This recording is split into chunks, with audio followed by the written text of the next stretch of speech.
All right. Well, thank you everyone for coming. I'm Alessandro Agnello.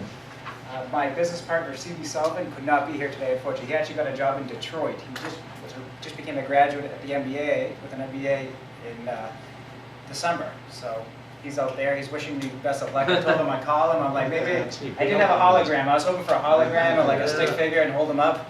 So I'll be trying to answer all the business questions as best as I can. All right. So what am I going to be talking about today? Mayday, but more importantly, what's the problem that Mayday is trying to solve? The problem is that many people are stuck in scenarios where there could be like rape, mug theft, something a little bit more painful, we'll leave it at that. And in some of these scenarios, you don't always, you're in a rush, you're always like, your adrenaline's running, you're trying to get to your phone, but your phone, you might call the wrong person because instead of home, you might call someone else, and you're like, oh, no, what am I going to do? I called the wrong person. It's a lot. I mean, your brain's going to be flying so fast, you can't catch up, right? A lot of these types of movements.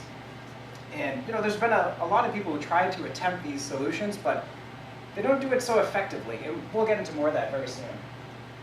And some more reasonings why we wanted to actually do Mayday is because, unfortunately, this statistic. So during my talking to you right now, 2.5 women will be raped in the United States alone, not including the world.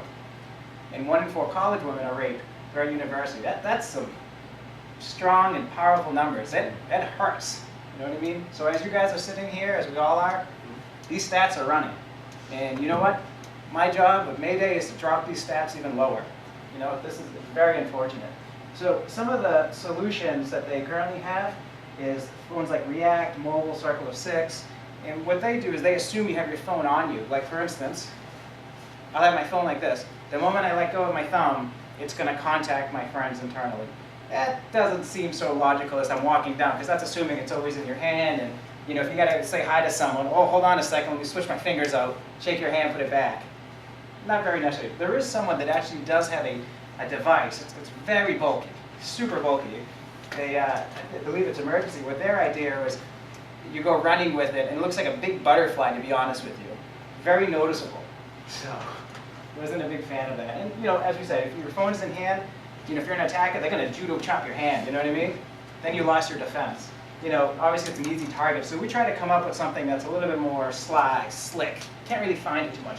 I actually have some 3D models I'll pass out to you guys to view. So what's the solution that we felt is Mayday. It's the personal blue light for everyone. So within every university of the United States, everyone has a blue light program. This is our way of trying to make that blue light program, rather than to those posts, to everywhere throughout the university. What it's doing is it's sending out real-time SMS messages to your contacts. So wherever you prefix, so if there's 5 friends, 10 friends, 15. Additionally, you could 911 text. They have a service for that. We were thinking about having a call center additionally for like $1 a month additional fees. We've looked into it. It is possible. It is doable. Some of the other carriers are doing this. And we also wanted to make it cost-effective. As I said before, the people that have these big bulky things, they're like $80. I got my cost down to about $15 to make one of these. This is actually a 3D printout. Here's one of the versions of it. That would be for a keychain. And don't worry about breaking up. We actually got those made at the Nerve Center here at UMass Lowell. So I tried to be very humble with everything that we had.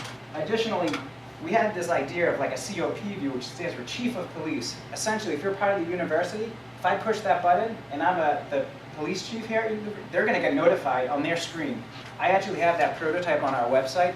So they just sit there, they push a button, the chief of police says, hey, an occurrence just happened just now, let's go down there. Additionally, we added some analytics so they can actually see what happened within the last 6 months, so they know, oh, the area around here, there's a lot of time that happened. Well, activity, we got to go through. Additionally, we're going to allow some organizations help for rape, and we're just some contacts essentially. So here's some of the resources we're looking at. With the current funds that we have, we were able to make these prototypes. I actually made the hardware work with the microphone, so now I can record what's happening. But what we really want to do is, with the money that we're going to make, is make the next generation. I want to get an industrial designer to make me something outstandingly beautiful and make it mobile, so it can go on a watch, a keychain, a necklace, and it's still concealed. So that's basically what we're looking at. We've gotten some of the prototyping right now, as you see. This is actually some of the hardware that I developed, just to show. It's actually communicating via Bluetooth Low Energy to my phone, and then my phone works as a proxy to send it up. Is that the way everything works? Bluetooth, I'm sorry for jumping. Yeah, of course. Yep, everything is run Bluetooth low energy, so I can get 6 months battery life using a 2032 battery, which is very common if you guys have one of those luxury cars. Guaranteeing your keychain is a 2032 battery. Very common. Thank you. Okay. So this is a device and an app. Yes. Okay. So the device would be something, as I showed you there. Right. And then the app has actually been tested on an Android phone, and we've also prototyped it in iOS. So there aren't other handheld devices that aren't keychains that you can press a button and do the same thing? They won't allow, effectively, to contact your friends and call 911 and go to a dispatcher. Some people use that more for gaming. That was another idea we said. We could turn the M, as you saw, flip it over to a W, and we could turn to like a gaming app all of a sudden. So they do it, but they're not made for safety. Well, and additionally, they don't have microphones. Yeah, I'm saying for emergency alerts, like first alert, right? There's all that other Life alarm? People like a life alert, right? I fall and I can't get up. There's those things kind of meant for home, but there's nothing that I can have on my keychain that's going to connect to my phone and call 911. That's cost effective. Life alert's very expensive. For 1 month of like. Yeah, I understand. Life alert's not cost effective, but so there's not another thing. I'm just looking, trying to. No, we have not found. We searched and Okay. searched. So the product itself it would be some little fob that would have an emergency button on it? Yes. And then you press it and it would activate your phone. And then in the app, you can program Yes. who you want it to call? That's right. Is that? And for false positives, we'd wait 6 seconds. And the device itself, we did not want to put a speaker in there to beep. It would just vibrate. We'll say, once it's been pushed, it'll vibrate so you can feel that haptic feedback. Then after 6 seconds, it's going to vibrate again to say it's confirmed, or you may push the button. As you can see, we have actually 2 buttons. The other button we were thinking is, what about other types of activities you would like to do? So it's non-emergency. So the emergency mode is always on, because you never know when it's going to happen. That's the idea, is you set it and forget it. But the other button on the side is designated to say, what if I want to do a different action? What if I'm at a bar, for college students, and I push the side button and say, hey, I want to get out of here. It's a prefix message to all my friends that I'm with. So additional functionality, it doesn't always have to be that, but we're just trying to expand and say, what else can we provide with little How are you going to locate the person? your phone. So one feature using the blue light system, because we're right now looking at that, is assuming that, say, your phone gets thrown away from the person, right? Using the blue light system, we could just hook a Bluetooth low energy device onto it, a beacon that can really scan really far. That could also work as a proxy to set it up to the individual, and that will give you somewhat of a radius, because there is a signal strength, and you only get about 100 yards. Mm-hmm. But if you have, I looked into the hardware just to see. I'm sorry to get a little technical here, but they have signals that can be launched this way, this way, this way, this way, 360. And you can say, oh, this antenna has the strongest signal, so they're in this general direction, and my signal strength was around here. So generally speaking, based off what I know, they're probably from 0 to 100 feet away in this direction. So we can somewhat get a good idea using these different antennas. Okay. What's the business model? I know your partner's not here. So That's no problem. I can explain to you. Just in general terms, Sure. how do you do that? So we actually want to, our first idea is going after the universities for about 1%. I have my numbers right here, so I'm sorry. Yeah. So for about 1%, we're looking at, so in the current fall of 2014, 17,487,000 students enrolled into United States college. We're looking at 1% of that. If we get the 1% with our 800,000 investment, we're looking at a profit, just a revenue, a little bit under 7 million. We have about $2 million, $2.5 million worth of costs for manufacturing, and our break-even point is like 342,000 devices. So what's your cost of goods that you're estimating?